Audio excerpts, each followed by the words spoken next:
नमस्कार दोस्तों, स्वागत है आप सभी का आपके अपने YouTube चैनल शेखवाटी क्लास पर है। तो दोस्तों आज हम आप लोग बीच आरपीएससी सेकंड ग्रेड की शिक्षा मनोविज्ञान क्लास लेकर आ गए। जी हाँ दोस्तों, हम आप लोग बीच शिक्षा मनोविज्ञान की मोस्ट क्वेश्चन लेकर आ गए। शिक्षा मनोविज्ञान की 20 मोस्ट क्वेश्चन लेकर आए, इनमें से 100% कहता हूँ कि 10 मोस्ट क्वेश्चन पक्के आएंगे। हम आप लोग बीच हार्ड क्वेश्चन लेकर आए हैं। तो आपको क्या करना है, आपको शेखवाटी क्लासेज को सब्सक्राइब कर देना है। ठीक है दोस्तों, शेखवाटी क्लासेज में आपको मॉडल पेपर भी मिल जाएंगे। मॉडल पेपर नहीं देखे तो आप देख सकते हो, और व्हाट्सएप ग्रुप में आपको पीडीएफ भी मिल जाएगी। तो व्हाट्सएप ग्रुप को ज्वाइन कर लीजिए, नीचे लिंक डिस्क्रिप्शन के अंदर दी गई है। तो आप प्लीज चैनल को सब्सक्राइब कर लीजिए। ठीक है दोस्तों, आपको इस चैनल पर भारत का भूगोल, विश्व का भूगोल, Rajasthan GK, Rajasthan current GK, शिक्षा मनोविज्ञान, model paper, RPS second grade से रिलेटेड हर एक क्लास आपको इस चैनल पर मिल रही है। तो आपको क्या करना है, आपको चैनल को सब्सक्राइब कर लेना है। ठीक है दोस्तों, शिक्षा मनोविज्ञान की हम 20 क्वेश्चन मोस्ट क्वेश्चन लेकर आए हैं। तो और 50 क्वेश्चन की क्लास भी है, नहीं देखिए तो आप लिस्ट में जाकर देख सकते हो। ठीक है, तो चलिए दोस्तों, पहला क्वेश्चन है कि मानव विकास किन दोनों के योगदानों का परिणाम है। कि मानव विकास किन के योगदानों का परिणाम है। एक नंबर ऑप्शन है अभिभावक एवं अध्यापक का, बी है सामाजिक एवं सांस्कृतिक कारकों का, और सी है वंशक्रम एवं वातावरण का, और डी है इनमें से कोई नहीं। तो दोस्तों इसमें आपका राइट आंसर रहेगा ऑप्शन नंबर सी, वंशक्रम एवं वातावरण का मानव विकास परिणाम है। ठीक है, अगला प्रश्न है दोस्तों, मैं एक आपको बात बता रहा हूँ कि आप हमें अंत में कमेंट करिए, जरूर बताना कि आपके 20 में से कितने क्वेश्चन रहे, ईमानदार से बताना आप। ठीक है, और ये भी बताना कि आपको क्लास कैसी लगी। अगला प्रश्न है कि निम्न में से कौन पियाजे के अनुसार बौद्धिक विकास का निर्धारित तत्व नहीं है। कि कौन सा पियाजे के अनुसार बौद्धिक विकास तत्व का निर्धारित तत्व नहीं है। एक नंबर से सामाजिक संचरण, बी है अनुभव, सी है संतुलीकरण, और डी है इनमें से कोई नहीं। तो दोस्तों इसमें आपका राइट आंसर हो जाएगा सामाजिक संचरण। सामाजिक संचरण पियाजे के अनुसार बौद्धिक विकास का निर्धारित तत्व नहीं है। अगला प्रश्न है कि समस्या के अर्थ को जानने की योग्यता वातावरण के दोषों, कमियों एवं रिक्तियों के प्रति सजगता विशेषता है। किन की विशेषता है। एक नंबर उसने प्रतिभाशाली बालकों की, बी है सामान्य बालकों की, सी है सृजनशील बालकों की, डी इनमें से कोई नहीं।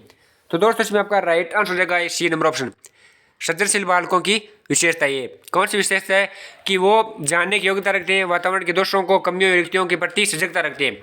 जो सृजनशील बालक होगा वो ये विशेषता रखेगा। ठीक है, अगला प्रश्न आ रहा है। अगला प्रश्न है कि एक कॉलेज जाने वाली लड़की ने कोट को परस्पर फेंकने की आदत डाल ली है। लड़की की मां ने उससे कहा कि कमरे से बाहर जाओ और कोट को खूंटी पर टांगो।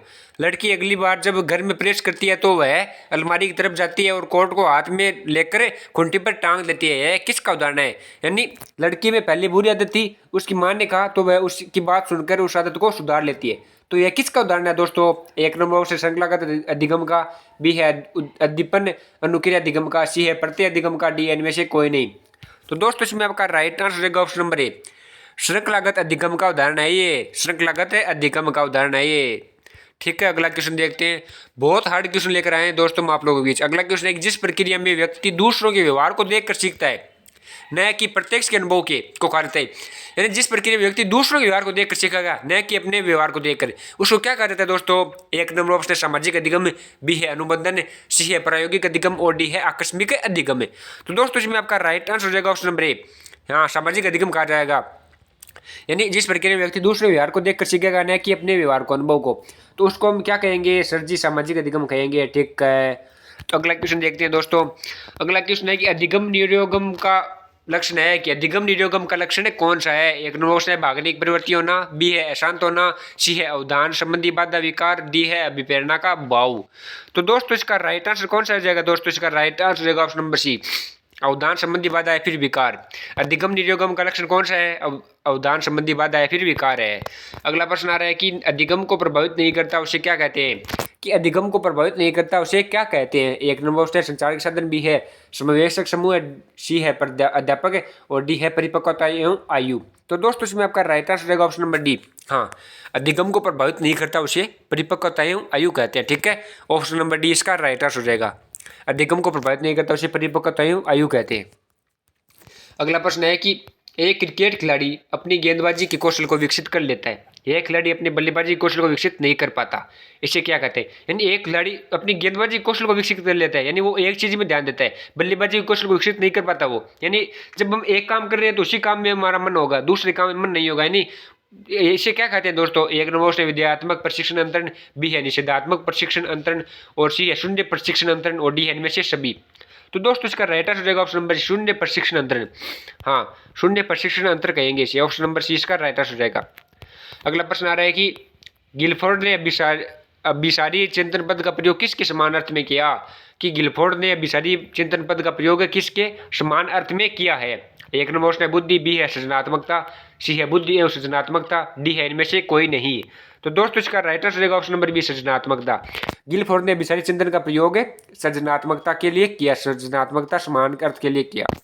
अगला प्रश्न आ रहा है आपका कि रक्षा तंत्र बहुत सहायता करता है। रक्षा तंत्र किन की सहायता करता है दोस्तों? एक नंबर ऑप्शन है हिंसा से निपटाने में, बी है दबाव से निपटाने में, सी है थकान से निपटाने में, डी है अजनबियों से निपटाने।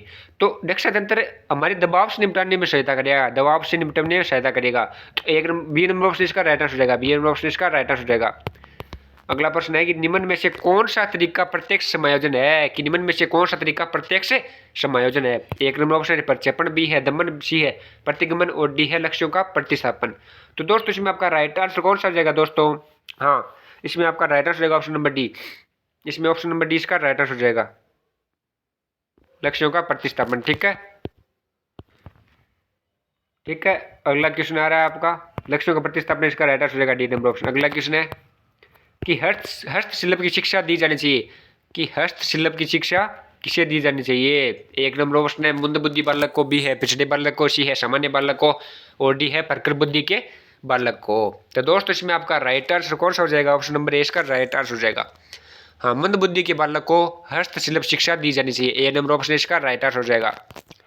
अगला प्रश्न आ रहा है कि छात्रों में चोरी करने की आदत को कैसे दूर किया जा सकता है? छात्रों में चोरी करने की आदत को कैसे दूर किया जा सकता है? एक नंबर ऑप्शन है बालकों को प्रोत्साहित करके, बी है उदाहरण देकर, सी है ताड़ना देकर और डी है सजा देकर। तो दोस्तों आपको पता है कि चोरी की आदत छुटानी है उनको, यानी चोरी करने की आदत को दूर करना है, तो उन्हें उदाहरण देकर किया जाएगा।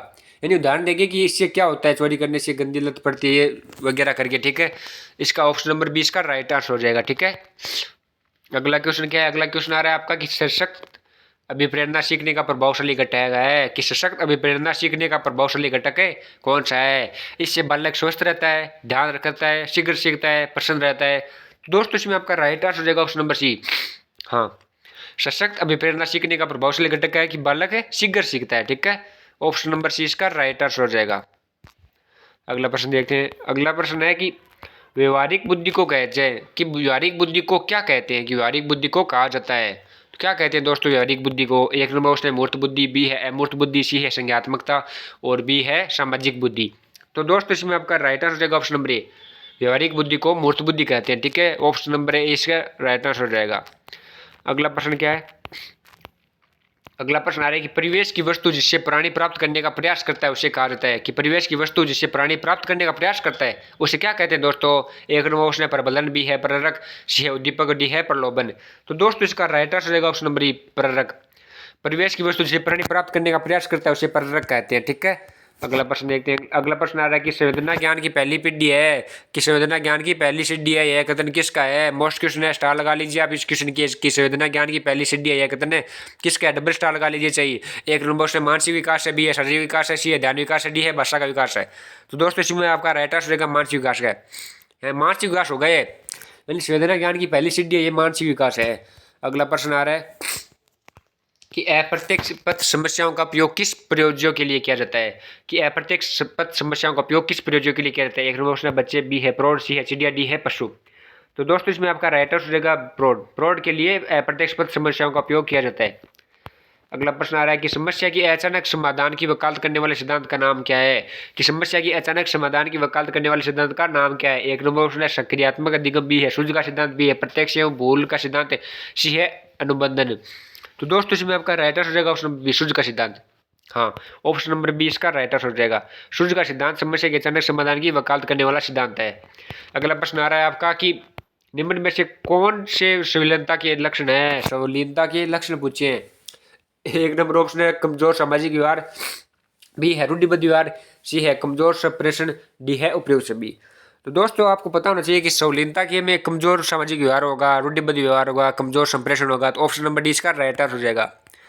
हाँ, ऑप्शन नंबर डी इसका राइट आंसर हो जाएगा। ठीक है, तो दोस्तों आज की क्लास आपको कैसी लगी मैं कमेंट करके जरूर बताना, और शेखर क्लासेज को सब्सक्राइब जरूर कर लेना, और ये भी बताना मैं कमेंट करके आपके कितने क्वेश्चन सही है। जी हाँ दोस्तों, आपको Shekhar classes model paper Rajasthan G K, Rajasthan current जी के, और शिक्षा मनोविज्ञान, विश्व का भूगोल, भारत का भूगोल, सामाजिक, भारत की सामाजिक, सारी क्लास आपको इस चैनल पर मिल रही है।